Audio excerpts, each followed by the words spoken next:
Buenas noches, queridos y queridas estudiantes. Mi nombre es Federico Chacón Peralta y soy el profesor encargado de impartir las lecciones de Ciencias y Biología en el CONET Punta Arenas. A continuación, abordaremos el tema del ciclo hidrológico para séptimo año.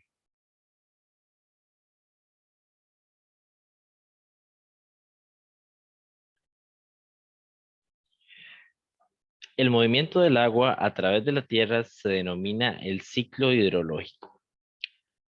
La cantidad de agua dulce que tenemos en el planeta Tierra es muy pequeña, por lo cual la Tierra permite que se renueve y se purifique constantemente. Cuando hablamos del ciclo de lo hidrológico, se considera un ciclo porque inicia en un punto y luego de pasar por diferentes facetas y etapas, vuelve a caer o vuelve a iniciar en el mismo punto. En la imagen de abajo podemos observar algunas de las facetas que se presentan durante el ciclo del agua y factores que se involucran en las diferentes etapas que el mismo posee. Las siguientes fases son fases pertenecientes al ciclo del agua. En primer paso, tenemos la evaporación.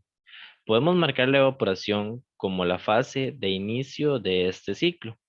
La evaporación consiste cuando el agua que está presente en los lagos y ríos y también en el mar se evapora por las altas temperaturas, pasando del estado líquido al estado gaseoso.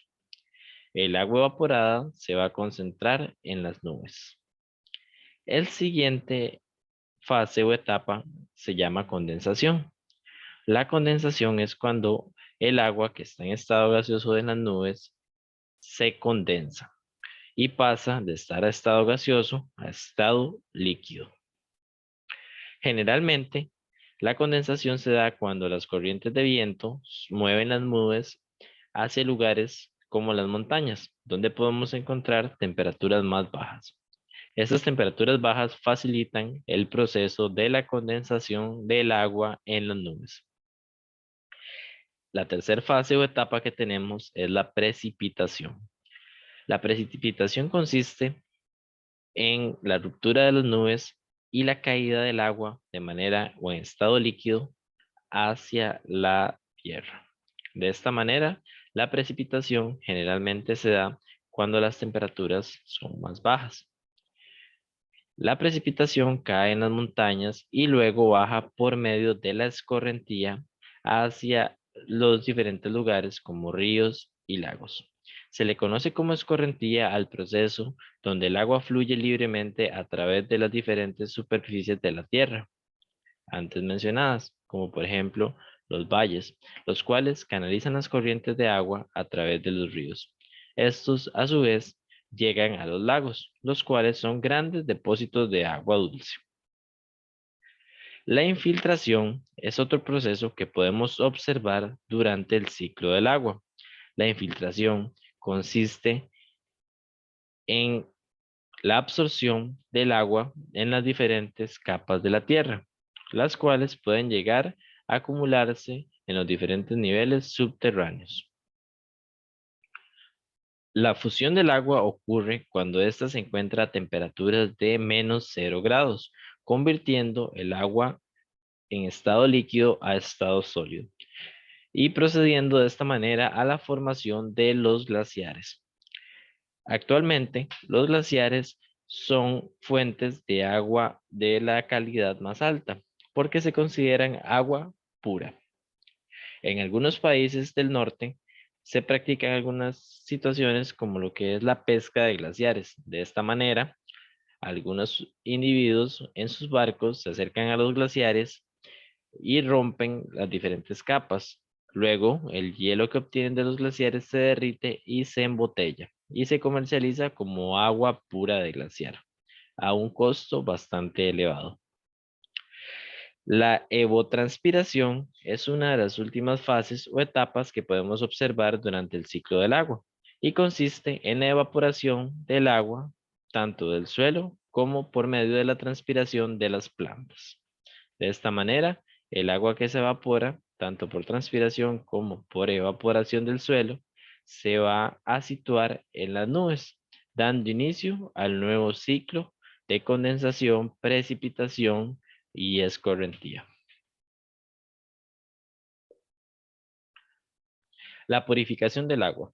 El proceso de purificación del agua implica deshacerse de todas las impurezas que contiene el agua para poder hacerla potable, a diferencia del proceso de filtración, el cual solamente separa algunas partículas presentes en el agua. La purificación del agua generalmente se da por los procesos de evaporación e infiltración que se producen durante el ciclo del agua. Como les mencionaba antes, los glaciares y los manantiales son fuentes de agua pura de la más alta calidad que podemos encontrar en el planeta Tierra.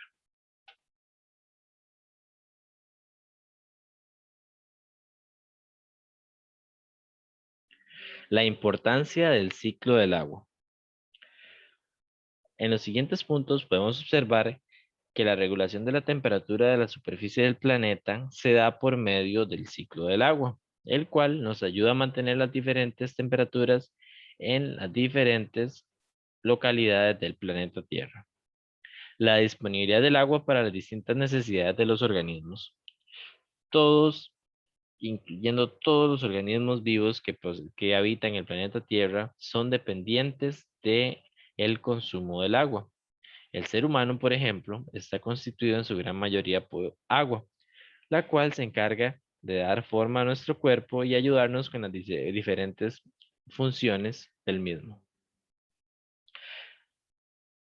La purificación de forma natural del agua también se debe principalmente a los procesos que mencionábamos anteriormente, como la infiltración, la evaporación y la precipitación. De esta manera, aunque la cantidad de agua potable que tenemos en nuestro planeta es muy pequeña, nos ayuda a mantenerla.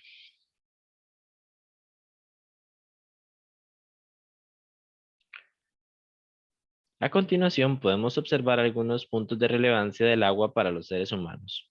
La hidratación de la piel, también lubrica las articulaciones, regula la temperatura corporal mediante la secreción del sudor, expulsa los desechos en forma de orina, contribuye a dar estructura y forma al cuerpo que proporciona rigidez a los tejidos, disuelve los gases y nutrientes para que se realicen las reacciones químicas del organismo, transporta los alimentos y los gases internamente en la sangre.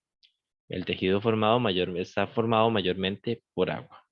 Por lo tanto, el agua es esencial para los seres humanos. Generalmente, se recomienda tomar al menos 3 litros de agua al día para poder mantener nuestro sistema en funcionamiento y realizar el proceso de eliminación de sustancias tóxicas para nuestro organismo por medio de la orina. Dentro de los siguientes factores que vamos a evaluar, situaremos la contaminación del agua. Tenemos 3 tipos de contaminación del agua principales. El primero de ellos sería el tipo químico, que consiste en los derrames de químicos en el agua. En la imagen que podemos observar, se nos manifiesta algún tipo de derrame de químicos relacionado con el petróleo o aceites. Estas sustancias oleaginosas son terriblemente contaminantes para este líquido tan preciado.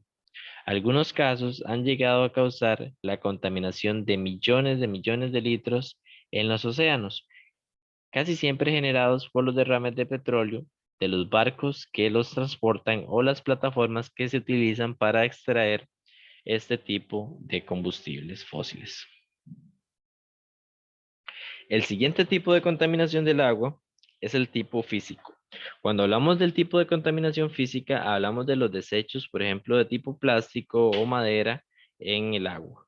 En la siguiente imagen podemos observar un gran ámbito lleno de contaminación física de nuestro líquido tan preciado, el cual parece ser un lago o un océano.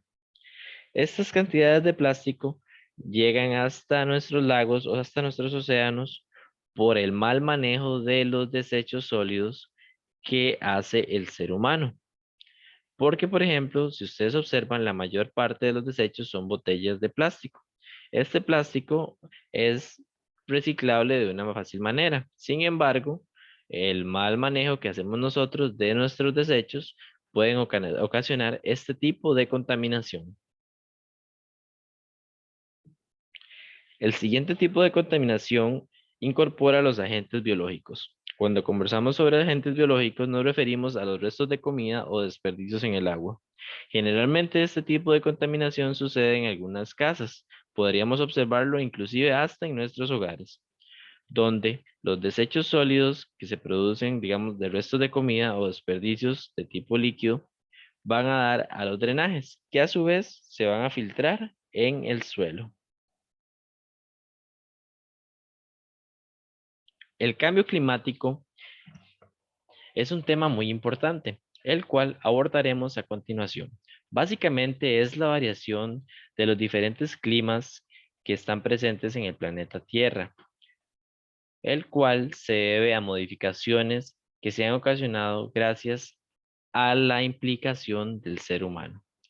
Por ejemplo, la gran contaminación que hemos generado relacionada al desarrollo y avance de nuestra civilización.